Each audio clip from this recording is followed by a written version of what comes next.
On va parler de Jean-Luc Mélenchon et de cette polémique autour de la prononciation du nom Epstein.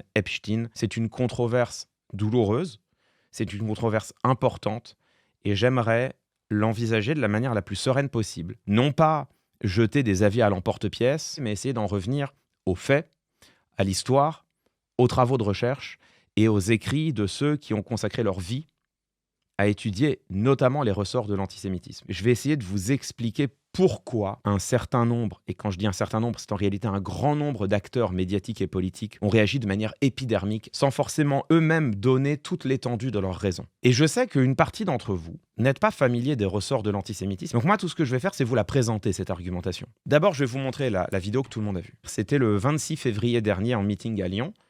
Jean-Luc Mélenchon parle de l'affaire Jeffrey Epstein, et voilà ce qu'il dit. Sauf s'il s'agit de l'affaire Epstein. Ah, je voulais dire Epstein. Pardon, ça fait plus russe, Epstein. Hein? Alors maintenant, vous direz Einstein au lieu d'Einstein, Frankenstein au lieu de Frankenstein. Eh bien voilà, non, tout le monde comprend comment il faut faire. Ce sont ces propos qui ont énormément fait réagir. Il n'y a pas besoin d'aller au-delà de cette séquence et je vais vous expliquer pourquoi. Une première chose que je vais dire et qui est importante. Je n'ai jamais pris la parole ainsi sur ce sujet, je vais m'exprimer en tant que concerné. C'est quelque chose que je n'ai jamais caché, mais sur lequel je ne m'étends pas, mais je suis moi-même d'origine juive. L'antisémitisme me touche particulièrement. Je l'ai vécu à titre personnel. Mon nom, Viktorovitch, est un nom à l'orthographe russe. Ça n'est pas un nom russe, c'est un nom juif polonais. C'est le nom de mon arrière-grand-père qui a émigré en France en fuyant les pogroms antisémites de Pologne, et qui, en arrivant en France, dans les années 20, a décidé d'en russifier l'orthographe. Viktorovitch, initialement, s'écrivait à la polonaise avec CZ à la fin, et non pas TCH comme aujourd'hui. Et mon grand-père, mon arrière-grand-père, a décidé de russifier son nom, parce que quand on voit arriver à ce moment-là en France des personnes qui ont un nom à l'écriture polonaise, statistiquement, il y a de grandes chances que ce soit des personnes juives, et quand vous avez des personnes avec un nom russe, beaucoup moins de chances. L'histoire de russifier des noms pour qu'ils fassent moins juifs, c'est quelque chose que je connais très bien. Et en tant que concerné, je vais vous dire quelque chose qui est un vécu personnel, et un vécu personnel, ça ne se remet pas en cause. Quand j'ai entendu cet extrait, j'ai tous les poils de mon corps qui se sont hérissés. Ça, c'est une réaction émotionnelle. Je vais essayer de vous expliquer pourquoi. D'abord, préciser que en l'espèce, tout cela n'est pas une question de prononciation. Moi-même, souvenez-vous, il y a 2 semaines, pour des raisons linguistiques, je vous ai dit, en ce qui concerne l'affaire Epstein, je prononcerai son nom à l'allemande, Epstein. Parce que Epstein, c'est la prononciation anglo-saxonne.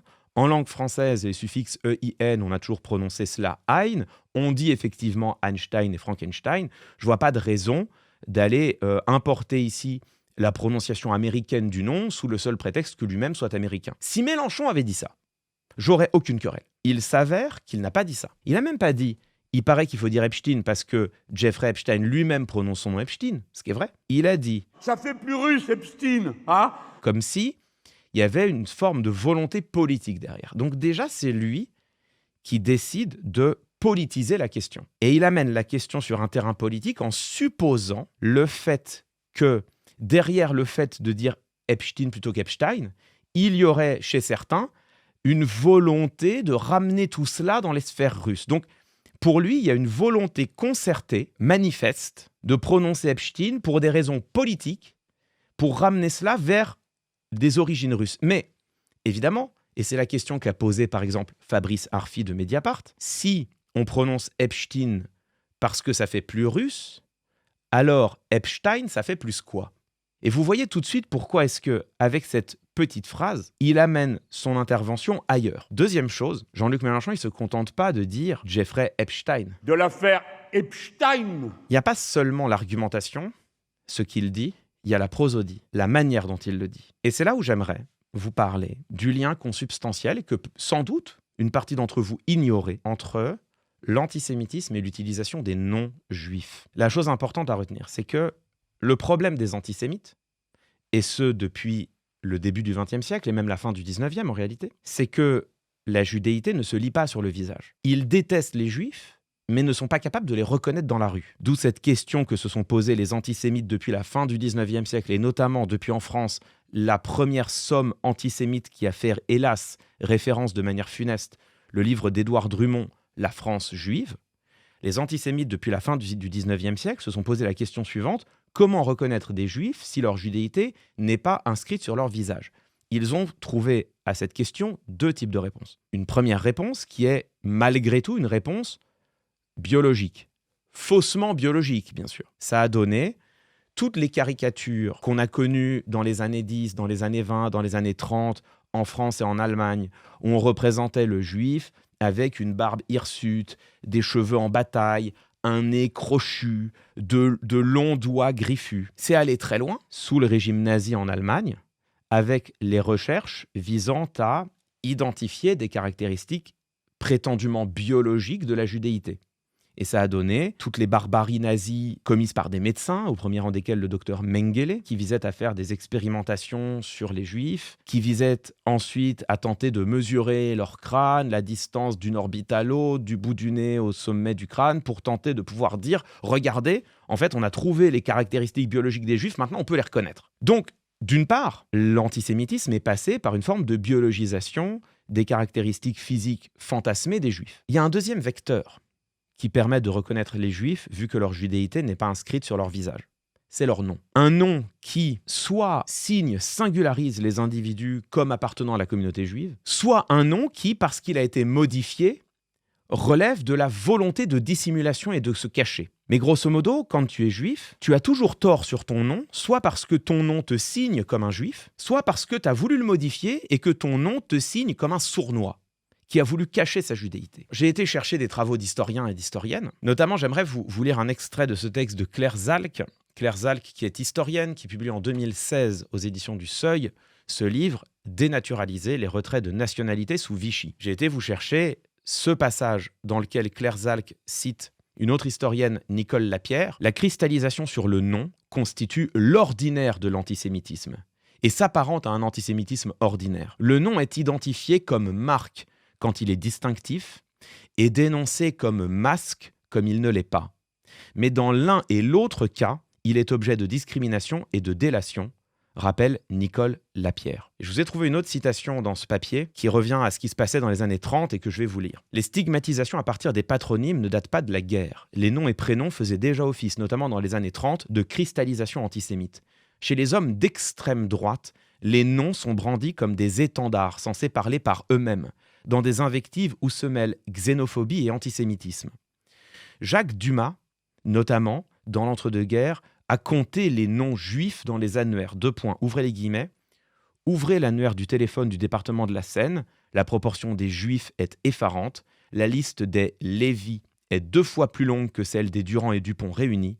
Et encore, combien de juifs et de demi-juifs se cachent sous ces noms bien français? Voilà quelques extraits des travaux d'une historienne qui vous montrent combien est-ce que, pendant tout le XXe siècle, l'antisémitisme passe par la focalisation sur le nom, par la recherche de noms. Il y a une affaire dont vous avez peut-être entendu parler, qui a cristallisé dans l'entre-deux-guerres cette question du patronyme, et dont vous allez comprendre tout de suite à quoi cela fait référence. C'est l'affaire Léon Blum, qui a été président du Conseil, qui a dirigé le gouvernement de la République française, le gouvernement du Front populaire à partir de 1936.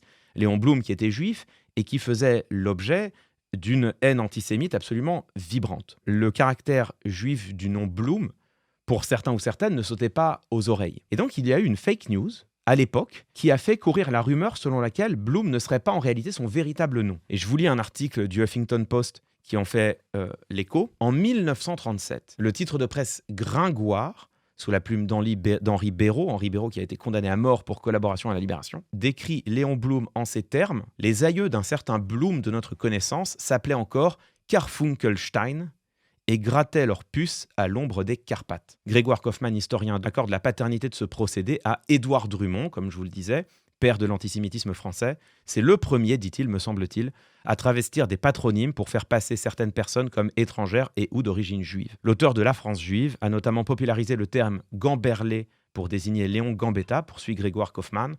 Dans l'esprit de Drummond, il s'agissait de faire passer Gambetta pour une personne d'origine juive et italienne qui avancerait camouflée et masquée. On est encore loin de ce qui s'est passé avec Jean-Luc Mélenchon, mais je vous dis tout cela pourquoi ? Pour que vous compreniez quelque chose, si vous l'ignoriez. Une grande partie des personnes juives en France ont subi un antisémitisme qui est passé par leur nom. Par le fait de demander « mais c'est de quelle origine ? Mais c'est bizarre comme nom. Tout le monde l'a vécu. Tous les juifs et toutes les juives de France savent que quand on commence à toucher au patronyme des juifs, on manipule une matière inflammable qui, dans l'entre-deux-guerres, a servi de vecteur à l'antisémitisme qui a culminé derrière dans la Shoah. Jean-Luc Mélenchon le sait. Jean-Luc Mélenchon est un homme savant, est un homme lettré, est un homme cultivé. Il ne peut pas ignorer, impossible, il ne peut pas ignorer que quand on parle du nom de famille d'une personne juive, il faut faire extrêmement attention. C'est un appôt à tous les antisémites de tout poil qui subsistent, hélas, nombreux en France. Vous allez me dire, mais tout ça, c'est une vieille histoire. J'aimerais vous citer cet autre article, écrit par Hugues Galli, professeur à l'Université de Bourgogne. Et l'article est centré sur une période beaucoup plus récente, puisque c'est un article centré sur le journal Rivarol, sur la période 2007-2021. Rivarol, qui est un journal d'extrême droite, ouvertement antisémite. Rivarol, qui pour présenter l'animateur Arthur, écrit la chose suivante le 3 octobre 2008. L'animateur et producteur de télévision Arthur, de son vrai nom Jacques Hessebag. En ce qui concerne Patrick Bruel, on va reparler de Patrick Bruel tout à l'heure. Voilà ce qu'écrit Rivarol en 2012. Maurice Benguigui, alias Patrick Bruel, est connu comme chanteur et acteur. Sur le dessinateur Gottlieb, des auteurs Loeb et Gottlieb, ce dernier né Marcel Mordechai Gottlieb en 2019. Et en 2011, en ce qui concerne Anne Sinclair, Anne Schwartz, Rosenberg du côté matériel, dite Sinclair du nom de son père dans la Résistance. Voyez encore une fois comment est-ce que, y compris sur la période la plus récente, la question du patronyme des personnes juives est une question inflammable. Je vous ai souvent parlé d'un discours de Marine Le Pen en 2019, qui est un discours important puisque c'est le discours dans lequel Marine Le Pen actait le changement de nom de son parti de Front National en Rassemblement National. Donc c'est le discours au congrès du FN qui devient ce jour-là RN en 2019.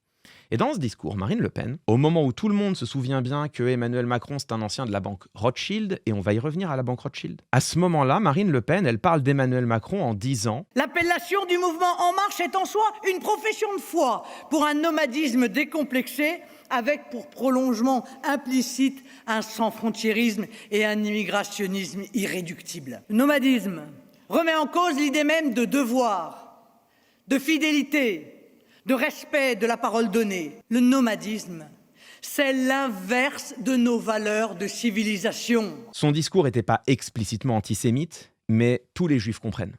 Parce que tous les juifs savent que le juif nomade, le juif errant, le juif qui est chez lui partout et nulle part, qui est un étranger de l'intérieur que tu ne peux jamais attraper parce que tel lot, il se faufile entre tes mains, parce qu'il était ici aujourd'hui, il sera là demain, et que de toute façon, ça n'est rien d'autre qu'un errant sur les routes, que cette rhétorique-là, on la retrouve sous la plume d'Édouard Drummond dans la France juive et derrière sous la plume de tous les propagandistes antisémites de la première moitié du XXe siècle. Là, tout ce dont je vous ai parlé, c'est de comment est-ce que Mélenchon prononce le mot Epstein. Vous avez compris dans ce que je vous ai expliqué combien est-ce que dans le non-juif, il y a une forme de double stigmate. Le non-juif est dénoncé comme une marque quand il est explicite, il est dénoncé comme un masque quand on suppose qu'il a été changé. Comment vous pensez qu'on réagit quand on entend Mélenchon mettre sur le même plan Epstein qui fait plus russe et Epstein? Comment ne pas y voir là précisément la double dénonciation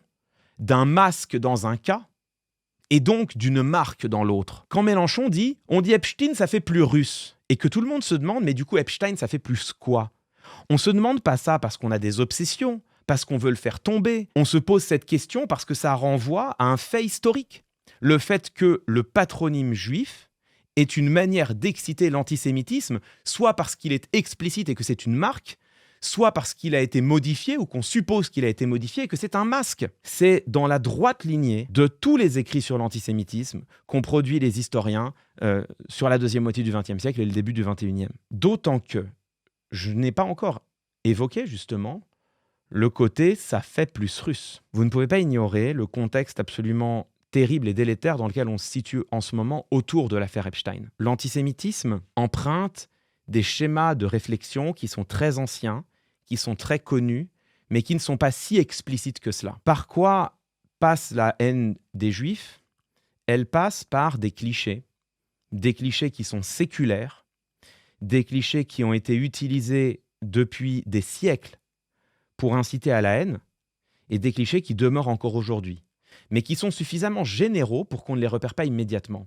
Premier cliché, les Juifs ont de l'argent. Les Juifs sont des financiers. Ils tiennent la banque. Quand Ilan Halimi est kidnappé par la bande des barbares de Youssouf Fofana, torturé et assassiné, pourquoi est-ce que c'est lui qui est visé ?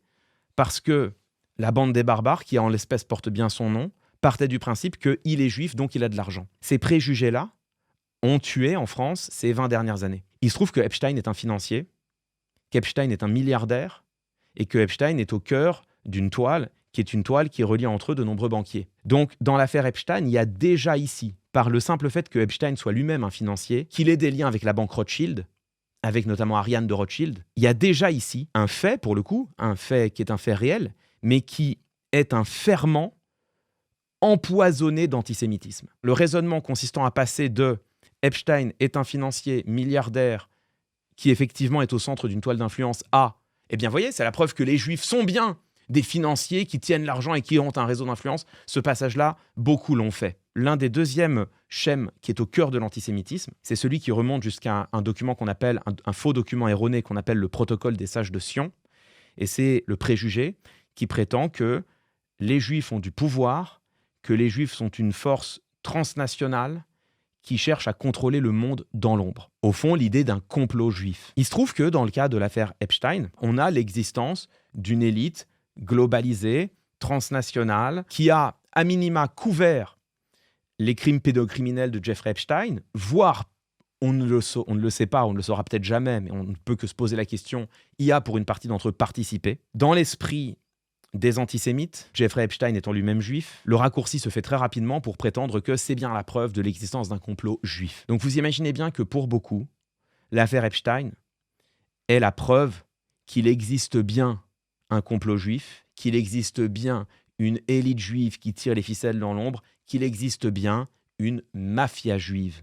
Et je n'emploie pas le mot mafia juive à tort ou à raison, c'est Alain Soral qui s'est empressé d'employer cette expression pour bien passer de la dénonciation d'une affaire absolument scandaleuse, l'affaire Epstein, à la dénonciation d'un fantasme antisémite, l'existence d'une mafia juive. Quand vous regardez sur les réseaux sociaux, vous voyez que pour beaucoup d'internautes, ce complot juif, les médias ont tenté de le cacher, et ils ont tenté de le cacher comment ? En prononçant Epstein au lieu d'Epstein. Et c'est là où cette matière est inflammable. C'est là où la question de la prononciation du mot Epstein, qui aurait dû rester à un simple débat linguistique, le niveau où moi-même j'ai situé cette question, c'est là où ce débat, depuis des semaines déjà sur Internet, a pris une coloration antisémite.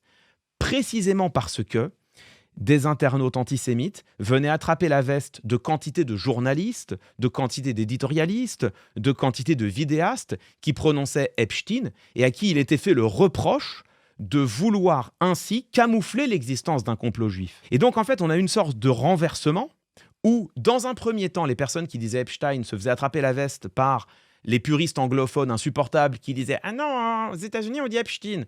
Ce qui a fait que moi, j'ai dit « Foutez-moi la paix, je le prononcerai à la française ». On est passé de cela à l'inverse, c'est-à-dire le moment où les personnes qui disaient Epstein se faisaient attraper par les antisémites, les complotistes et tout ce qui s'ensuit, qui disaient, si vous dites Epstein, c'est que vous voulez camoufler le judaïsme d'Epstein. Et quand je dis ça, évidemment, ça commence par le premier et le pire d'entre eux, Alain Soral. Tombé à la fois Weinstein et Epstein, que certains prononcent Weinstein et Epstein, parce que sinon le tropisme communautaire se verrait un peu trop. Chez Alain Soral, le fait de dire Epstein au lieu d'Epstein, c'est une volonté consciente de camoufler le fait qu'Epstein serait juif.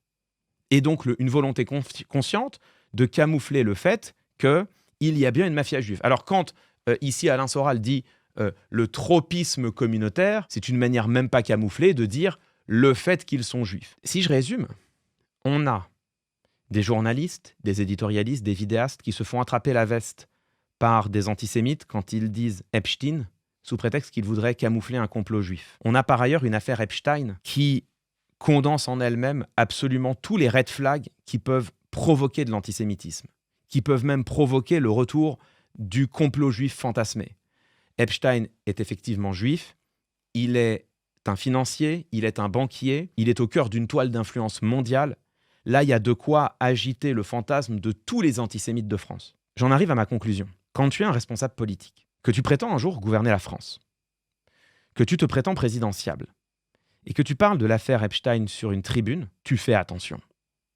Tu ne peux pas ignorer le marécage dans lequel tu mets les pieds. Tu ne peux pas ignorer le fait que quand tu parles de l'affaire Epstein, une partie de tes auditeurs et de tes auditrices entendent complot juif. Tu ne peux pas ignorer que quand tu dis Epstein, ça fait plus russe, une partie de tes auditeurs entendent alors qu'en fait, c'est vraiment juif. Tu ne peux pas l'ignorer. Quand je dis tu ne peux pas, je ne veux pas seulement dire tu es forcément au courant de tout cela. Je dis tu ne peux pas te permettre éthiquement de l'ignorer. Et quand tu mets les pieds là-dedans, tu le fais avec la plus grande des précautions. Jean-Luc Mélenchon, au lieu de parler de ça avec la plus grande des précautions, il a lui-même remis dans sa bouche cette espèce de fantasme qu'on dirait Epstein pour faire plus russe par opposition à Epstein, pour faire plus quoi, on ne sait pas. Non seulement il fait ça, mais il se permet de faire cela en disant Epstein, en se connectant ainsi à un antisémitisme séculaire lié à la dénonciation des noms et à leur prononciation caricaturale. Il y a une question. Pourquoi fait-il cela ? Je m'en fiche. J'ai pas envie de répondre à cette question. J'ai pas envie de rentrer là-dedans. Et de toute manière, ces questions n'ont pas de réponse. Elles ne sont par définition que l'objet de conjectures et d'hypothèses. Ça m'intéresse pas de rentrer là-dedans. Ce qui m'intéresse, c'est d'essayer de vous faire comprendre pourquoi il y a eu une réaction aussi épidermique à cette séquence. Ce qui m'intéresse, c'est d'essayer de vous faire comprendre pourquoi est-ce qu'il y a eu une condamnation unanime.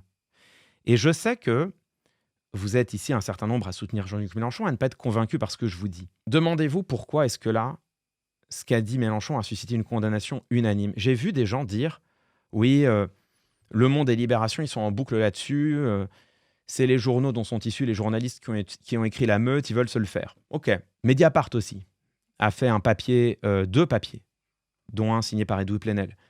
Edoui Plenel qui n'est toujours pas le rédacteur en chef de Mediapart, je vous le rappelle, puisqu'il a passé la main il y a 1 an. Alors j'en ai vu dire, ah bah merde, maintenant, Mediapart aussi, ils sont passés à l'anti-LFisme, ce ne sont pas des camarades, ce ne sont pas des alliés, je me désabonne. Il se trouve que Daniel Schneiderman, au sein d'Arrêt sur Image, dont vous n'allez pas me dire que Schneiderman est un anti-LFiste, il se trouve que Daniel Schneiderman a lui aussi publié un papier dans lequel lui aussi estime que cette saillie est une saillie propre à exciter l'antisémitisme le plus crasse. Il se trouve que moi aussi, qui est de longue date été dénoncé par quantité de personnes comme étant un agent caché de la France Insoumise, bon, vous savez que je ne le suis pas, mais bon, tout ça pour dire que je crois ne pas être la voix la plus anti-LFiste possible, malgré tout. Il se trouve que moi aussi, je considère que ces propos sont éminemment problématiques. Alors, au bout d'un moment, posez-vous la question. Est-ce que Mélenchon est si exceptionnel qu'il a raison contre tout le monde, ou est-ce que si tout le monde s'offusque, y compris ceux qui d'ordinaire font preuve de plutôt de bienveillance à son égard, c'est pas quand même qu'il y a un petit problème. La seule chose que je veux vous dire, c'est que quand tu es une personne juive ou d'origine juive, que tu portes l'histoire dont j'ai parlé, que tu sais tout le poids des non-juifs dans le débat public, a fortiori quand ils sont prononcés publiquement sur une tribune politique, quand tu sais tout cela, et que tu entends Jean-Luc Mélenchon prononcer Epstein, un frisson te parcourt le dos. Quand derrière tu entends les rires dans la salle, ce frisson en est démultiplié. Je ne sais pas ce qu'a voulu faire Mélenchon. C'est pas à moi de répondre à cette question.